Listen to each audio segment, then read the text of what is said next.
we're late, we're running late, and you only have 5 minutes or whatever time you have, it's important for you to tank up. And I think we all understand this. You have to tank up first. Rather than trying to, go on through the day and be praying into something when you haven't even been filled so you have anything to pray with. So it's just being able to slow down long enough to say, Lord, I need you. And just whatever type of intercessor you are, however you connect with him, that you take that time and you connect for yourself. You don't just jump right into praying for, the person or the cause that you're, called to pray for that day. Does that make sense? Yes. And I think everybody's been on the plane, right? You've been on a plane and they go through the spiel where if the oxygen mask drops down, who do you put it on first? Yourself. Yeah, now intuitively, especially if you have small children, you think, I want to get it on them first. I want to take care of them, right? But if you really want to take care of them, especially if they're kicking and screaming and fighting you the whole time because, it's chaotic, it's better to just put your oxygen mask on first. You take your time. And then the children pass out, and then it's easier to get the mask off. I don't know how that correlates when you're talking about a leader that you're having to calm down a little bit. You just breathe.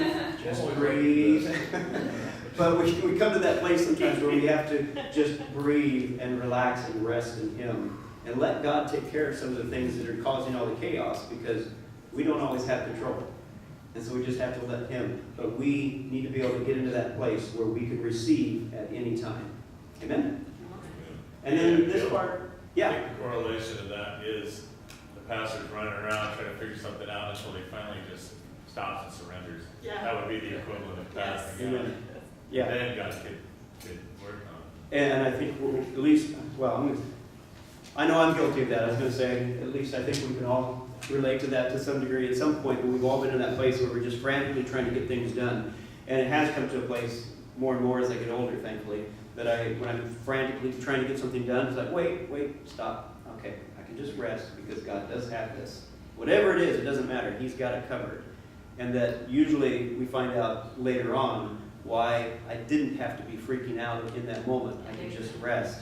And He had it taken care of already before I even got there.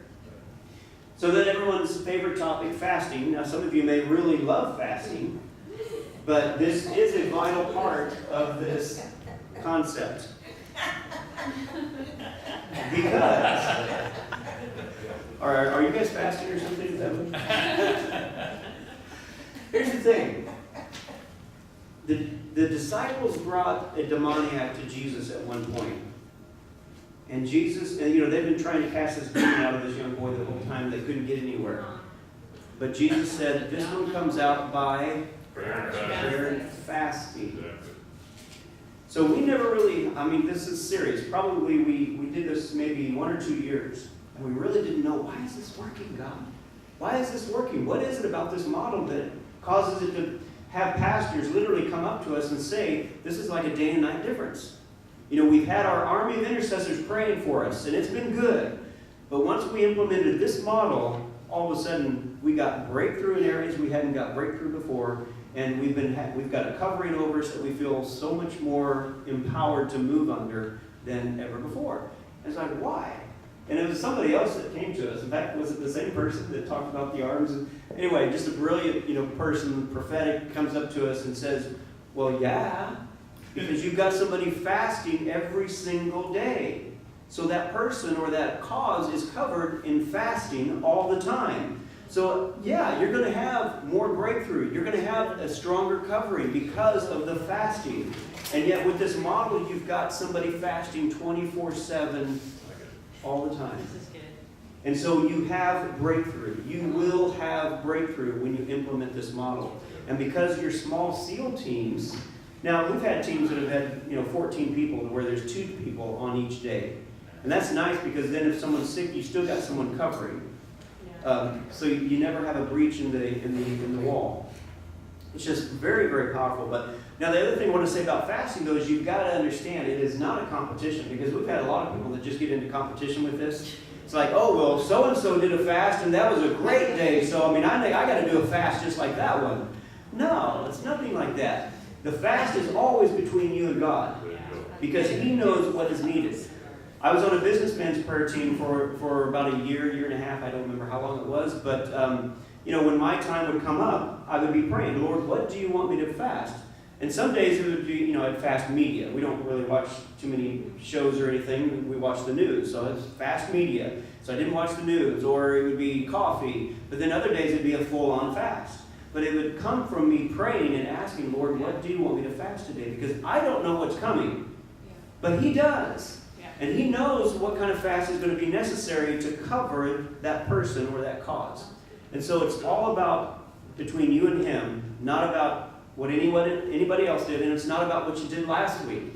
Just because last week worked doesn't mean you have to do it again. Or because it worked last week, you want to say, well, I'm going to double that so that, get even double the results. I mean, I literally did that. When I first became a Christian, I did a no food and no water fast for 24 hours.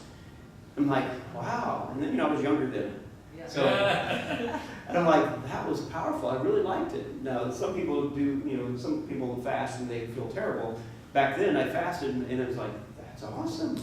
So I don't remember how long it was. It was like a week later. I did 48 hours with no food and no water. It's like, wow. So then I did 72 hours, no food, no water. And if I kept doing that, I'd be with Jesus right now. It's not a competition. It's always an understanding of what does Father say. What is He wanting? There you go. So particularly if you're new to fasting, I imagine all of you are probably familiar with it. But a lot of people do initially think, oh, I'm going to go without food, I'm going to fast, and I'm going to feel so powerful spiritually. But oftentimes, most of us feel pretty cruddy when we fast. And sometimes the temptations and distraction feels like you can't even pray. And so the tendency is to go, well, I'm not even able to pray, so I might as well stop fasting. And just encourage you, don't do that, because fasting is about weakness. And it's about pressing into His strength. And so it's, even if you feel like I can't even pray, I'm just going crazy here, is that opportunity to press into the strength of the Lord, knowing that you're always partnering with Him.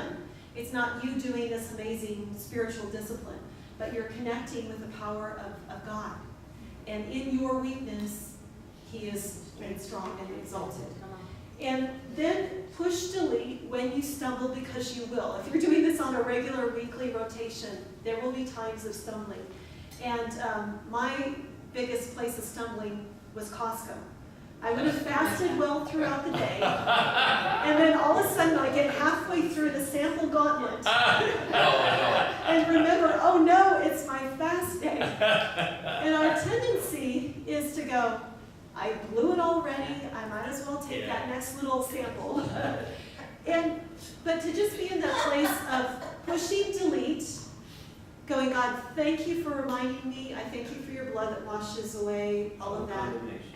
No condemnation, and I'm going to get out of Costco as quickly as I can. And so just to encourage not to get into condemnation, not to get into legalism. And then finally, don't neglect fellowship. Sometimes we think that fasting is way up here as a spiritual discipline, that God loves people who fast. And not understanding that an equal spiritual discipline is fellowship. When you look at the Hebraic system of feasts, they regularly feasted in fellowship together, celebrating with the Lord. There was only one day a year that was mandated everybody to fast, and that was the Day of Atonement. Now that doesn't mean that they didn't call other fasts or that fasting wasn't important, but fellowship also is important. You look at the New Testament, they broke bread daily from house to house. Right. We really believe in breaking bread fellowship. And so when you're on a weekly rotation, if your day is Wednesday, somebody's going to have a birthday party. Somebody's going to invite you out for lunch. Somebody's going to have a small group potluck. And so our encouragement is that you flow with what God is doing. You listen to what He's saying. But if you have fasted throughout the day, feel free to go ahead and enter into fellowshipping that night or whatever. That doesn't mean go and eat 6 pieces of cake, right? But that means just not getting into that legalism of going, well, I can't do it as my fast day. I can't do it as my fast day. But to understand that fellowship is so very vital. to what God has called us to, and not to neglect that. So Chris had mentioned communication. When we saw the Roman soldiers coming out in their group, you could hear that front Roman soldier, the commander, he would shout out a command and then it would be echoed through the group because everyone was listening. Communication is key, and it is so vital to these groups. So whether you're doing it for a cause, now I'm going to tell you, doing it for a cause is harder than doing it for a person. And now I'll put a disclaimer on that, because if the person is not involved, it's even harder. So, I mean, if you're trying to do it around a pastor, we recommend that if the pastor is not involved, if he's not, because some people want to do these around pastors and not tell the pastor. Don't do it. Don't do it. It's about relationship. Yeah, it's got to be relational. And in fact, when it's done around a person, and I know we've got some leaders here, so I encourage you to think about getting a team around you for this. If you're a pastor or a business or government, get a team around you to be praying into this. But the leader in that case has to be the one to pull the team together. I mean, not pull the team together. They need to choose the people they want on the team, because it's got to be people that you trust. Okay, so it's going to be a little bit different when you're looking at a cause, because you're not going to have one person who is the center of that. So you really got to have a heart and a passion for that cause in order for this to work, because the communication will start to fall apart if there's not a passion from everybody in the group. You understand? Yeah. So the communication is key. Whether you use email, whether you use text, or some other app, it doesn't matter. You've got to find out what's going to work for everybody. And that can be difficult these days, because we've got some people that don't use WhatsApp. We've got some that don't use Messenger. We've got some that don't know how to use it. I mean, it's just crazy with all the different forms of communication. So you may actually have to pick up the phone and call somebody. I know. Oh my goodness. Really? Yes. But it's part of the communication part. If you don't have good communication, the group will disintegrate. We've seen it over and over and over. Question, Gil. We talk about regions and then individual pastors. Like, we have 3 churches, kids, one of the pastors, one of those churches. So we have 3 leaders. Can you pay for 3 leaders in one intercessory group? You can, but it's not recommended, because we have had churches that have got, they've got the senior pastor and the associate pastor and the youth pastor, and they've put groups around to try to pray for all 3 of them. You're going to see that the intimacy and the power of this is in the intimacy. And so what we, in fact, that's the next slide. Let me finish this slide, because the next one we're going to talk about that a little bit more, because we just want to make sure that the group stays together, and communication is probably the biggest key. And when people are not passionate about what they're doing, and then communication begins to break off. So the communication has got to stay in place, otherwise it will begin to disintegrate. And we've got groups that have been going for years now. Our group has been going for, 5 or 6 years, I think. And yes, it changes. We've had people step off and new people step on. It's going to do that. It'll always do that. And you want to give people a break. But the intimacy that has been created through these groups has been absolutely wonderful. I don't know of any other group that we've had that has been so closely knitted together. And you'll understand why. We're going to talk about meetings, which again is like, oh, more meetings, great. But they're key. Unfortunately, they're key. You gotta get together. You gotta have that fellowship. So communication is key. Figure out how to do that. And the thing is, even if you're, my thing's not working here. If your day is Wednesday, and let's say it's Sunday, but your day to be on the mountaintop is Wednesday, so you're really not in that 3-day commitment, but you're still in the rotation and you're getting sick. We absolutely encourage you, get the word out to the team to be praying, because otherwise, by the time Wednesday comes around and you're sick and you can't even participate, well, now you've got a breach in the wall. So we definitely want everyone to be communicating. We've got one person, and they just stepped off our team after being on for several years. Seasons are changing, and we're going different directions, and they're stepping off. We love them. But he was battling a lot of physical ailments, so we got a lot of communication from him all the time, and I encouraged him to, because this is the family. We're praying for one another to be the wall, to be the covering over one another, not just the leader. Even though we're all there to push that leader's ministry forward, or that cause forward, We are family, and we have to take care of one another. Amen. Again, the Roman soldiers guarded one another, not just themselves. And so that's the idea here, is make sure the communication is intact. You want to say? So there's different types of communication. One communication we'll talk in just a minute about the team leader would be getting prayer requests from the pastor and emailing that out at least once a week. We use GroupMe app for us. If we have something urgent, we can just immediately, text something out. And we have seen situations turn around within 10, 15 minutes, just dramatically, when our team prays for us like that. And then there's like, if today is my day to fast and pray, then this morning I would text the people who are praying for me and say, thank you for praying for me today. I'm going to be speaking, all day Saturday. Please, be praying for me. Now, if they don't hear from me, they should be texting me saying, I'm praying for you today. Do you have anything specific? Some people, we have our prayer team leader is amazing, and she writes, scripture and, what she's praying for us, and that's wonderful. But not everybody is that personality or that style or loves doing that. The main thing is just to text quickly whoever you're praying for and say, hey, I'm praying for you. Because if you don't, and that person is having a really rough day, the tendency is to go, is anybody out there? Am I all on my own? Did they forget? Right. And so just having the quick text, it doesn't take much time. Amen. Amen. All right, and then confidentiality. This is one of the things that, again, does not apply as much to the cause as it does to pastors or leaders. But I can't say it strongly enough that as a leader, if you're a pastor and you're going to have one of these teams around you, or a leader of any sort, there has to be a vulnerability in order to get to the nitty-gritty. So I even recommend with the guys, that the guys pick 2 or 3 other guys. We don't say that these teams have to be men or women. We actually recommend that they be both. But when it comes down to the really nitty-gritty, that the men are able to get 2 or 3 other men that they can meet with just to talk about the really nitty-gritty stuff. Because there are, temptations that wouldn't necessarily be right to share in a larger group, but you still need that covering. And these things can only be diffused when they're brought out into the light. So if a pastor or leader is holding that stuff inside because they're afraid to share it with anyone, then it just grows. But when it's brought out into the light, it gets diffused.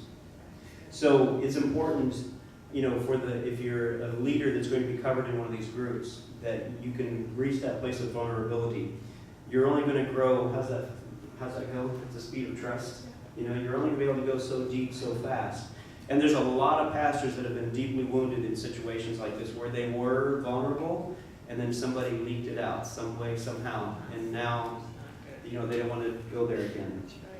But it's one of those things where we have to learn to trust again. Even as pastors, we have to be able to step into that place. Whether you're a leader, like I said, in government or in business, that you're able to open up so that the darkness can be diffused. And the more you can open up to your group, the more the prayers are going to be able to come in and be very powerful and effective. Like Adina said, we've used GroupMe, and I was doing some business a few years ago, and remember riding with a guy over to the Bay Area, and I can't remember, we were doing making some pretty significant business decisions, and as we're going, we're talking, and I'm realizing this is not going well. So down by my, got the phone down beside me because he's driving, I'm in the passenger seat, and I'm texting my group, like, you need to be praying, you really need to be praying right now, this is not going well. Start getting all these texts coming back, they're praying. Literally, within 15 minutes, the conversation turned around and started going in a positive way, and I'm like, oh, hallelujah. But just time and time again, where we see that, when the texts go out. So you may be praying for a cause for the region, and somebody gets a word, or you see a news story that's going against what you're praying for, that you get the text out to your team immediately to start, to stop this. Stop it in the spirit realm. Stop it so that it can be, become, you see the fruit of it in the natural. So I think you're going to see some really, really powerful things as things continue to move forward, and you implement this prayer model. Again, whether you use it, around you as, pastors and leaders, or as a cause, it will be something that you will be able to see the difference, and you're going to be excited about it. You will see the difference, and you're going to be able to share it with other people, and it's going to be powerful. So just to help clarify, if you do for the region and you do, generally cover the 3 pastors, that's awesome. But it's not going to be as strategic and as targeted as them having their own teams, where they choose who's going to be on that team, so it's people that they feel they can share vulnerably with. Does that make sense? Yes. So, some type of prayer covering is better than none, but we really recommend that strategic targeted where they can share vulnerably what's going on in their lives. So next is meetings, and I know everybody groans at another meeting, but if these are done well, they are life-giving, they're powerful, they're enjoyable, we look forward to our meetings. And so it's good to meet at least once a month, and the purpose of it is team building, fellowship, share prayer requests, and pray for each other. Now I'm going to share the ideal team meeting that we like to do. It's not always possible. And we'll give ideas to, if you have a shorter amount of time, we can share how to do that. But we like to take an evening, a 3-hour block of time, where we're getting together in somebody's home. We have a potluck together. So the first hour is just having fun, fellowshipping, potluck. When you pray for people, you can't help but grow in relationship. And that's the byproduct we were talking about, building family that's there. And so then we give opportunity for each of the team members to give an update on, praise reports and prayer requests for the next month, for them personally. Now, when we first started doing this, we've all been in meetings where people go on and on and on and on, and it no longer becomes life-giving, right? And so my pastor suggested using a timer. And at first I was like, you gotta be kidding. That's gonna, mess up the dynamics and everything. But really it helps. And so we just set a phone timer for 4 minutes, and that's about enough time, unless it's a brand new person and they, we need to know more about them. But 4 minutes is about enough time to, share generally what's going on and how to pray. Some people don't use that whole time. Some people, you need to make sure that you have a very loud alarm at the end so they know the time is up.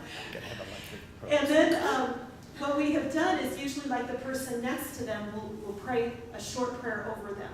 So everybody gets to share and everybody gets prayer. Now it's funny on our personal team because we have a lot of people, a lot of warriors who like to pray long prayers. And so we were almost wondering if we needed to set a timer for the prayers because they would go almost longer than the person sharing. And so we're working out different things. We tried it our last time together where everybody just shared and then we broke up into small groups and prayed over one another. But it's important that if you assign people to pray that it's one person, because sometimes you go, okay, who wants to pray for Jeff or something? And then this person goes, and then somebody goes, well, I have something to add to that. And then I have a prophetic word, and it can just go and go and go and go. And so, and not that, if the Spirit is flowing, you don't want to quench that, but at the same time, you want to honor people's time for being there.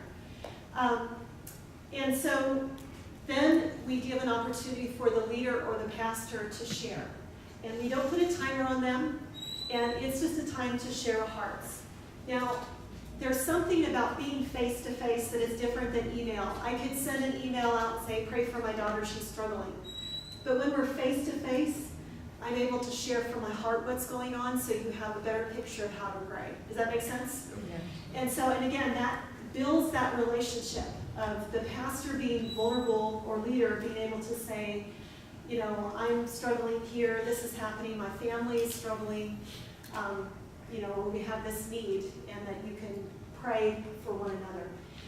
Now, that's kind of the ideal setting, but sometimes it's hard to get pastors to commit time to come together. And so sometimes people have done it as a potluck after church, and then, go right into it. So it's a shorter time period. The business leader that we were a part of for a while, we just couldn't get any time. He was such a busy guy that we actually, the team would meet at his place of business for his lunch hour. And so somebody would order in Subway, and we just do a speed round of maybe 3 minutes each. You know, so whatever you need to do, the key is that you're having time to interact, to fellowship, and to share heart to heart. Does that make sense?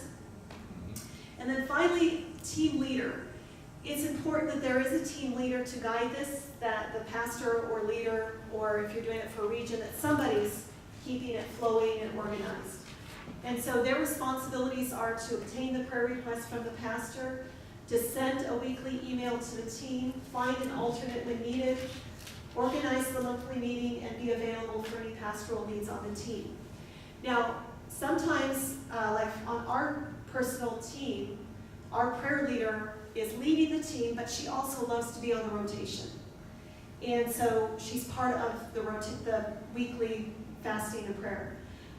For me, particularly when I first started, I was leading 2 different teams, and it was like, there's no way that I can do all of that. And so I was just the facilitator of the team. And so it depends on who your team leader is, how that flows. They can either be part of the weekly rotation or just administrate the team. Either way works. And so this is our presentation on the strategic intercession. We want to open it up for questions that you might have. I just want to say really quick that this is the ideal. What we've shared with you is the ideal. Once you start putting your team together, you work with what works. That's the bottom line. We've got so many different variations of this, but the thing is we've met with people over and over and over and over and over, different team leaders, and we're learning, you know, we've kind of got it dialed in now, what works and what doesn't work. So yeah, you may have to go down a road that doesn't work so well, so you're going to have to, you know, be a little bit more diligent about making it happen. But sometimes that's the best we can do. Yes, sir. Comments on training new people that don't even know much about this, but they want to learn?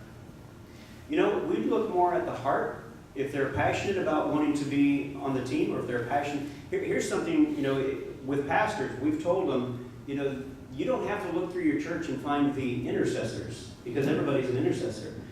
With the businessman, his parents were on the team, because they cared for him and his calling. If someone cares for you and your calling, then that's probably a good person that could be on your prayer team. If it's a cause, then you're looking for the people that have it in their heart, that they're passionate about it. I don't know necessarily, you know, we want to know that they have a good devotional life. We want to know that they're connected to the Lord. Other than that, we know that they're an intercessor, because everybody's an intercessor. So if you're talking specifically about this training, how to train your team, is we're willing to come to your church and train as we are today, but we also have this presentation. It's a little bit older, but online that we can download to you in workbooks. We encourage that everybody on the team goes through this training, just because it takes it to a deeper level. You know, you can explain the model in 5 minutes. It's not brain science. But to really understand the importance of each part of it, we encourage everybody to go through that. So unfortunately, I have to leave early. Is there a way? Looks like it's being recorded. Yes. So I can take the rest of the training by watching. Yes. Okay. Yeah, we'll have that available. Yeah, we'll be shifting though. We won't be speaking about the strategic prayer model later this afternoon. We're going to be looking at priests and kings and ecclesia and fivefold ministry. And yes. Yeah, could you give your web address? We have this stuff online, but you have to get them there. KingdomEquippingCenter.com is the main one, and from there you can get into other sections. So Say that again? KingdomEquippingCenter.com. Let me give you another one. It's KEC. Here, We've got let's just set this up. probably about a dozen websites. An easy one, I guess, is KEC, K-E-C. It stands for Kingdom Equipping Center. So KEC777.com is a new one we just got. And also, everyone that has registered online, I'll have you in a list, and I can communicate these types of things with you. Yeah, and the best way to contact us is through email or text or phone, because not all the information is on the website, but contact us and we'll send it to you. Yes?